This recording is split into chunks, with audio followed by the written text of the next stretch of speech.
Munggo. Isang munggo yung lulutuin natin yan. Pinakukulang pa lang natin yung munggo. Tapos saka natin igigisahin pagka ano na, medyo durog na yung mga butil-butil. Tapos ito yung kapartner niya.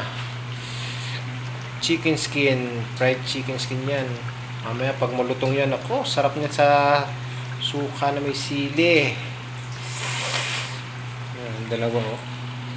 Naggimas. Ilocano, sarap. Mamaya ulit pagka ginisa ko na yan, lagyan natin ng fried hipon na dry. Tapos ito masarap talaga. Yari na naman, may mga cholesterol. Yan, ginisang munggo yan mamaya. Gigisa ko pa yan pagkatapos niyang mapakuluan para masarap. Sabay na agad para mabilis maluto. Diba?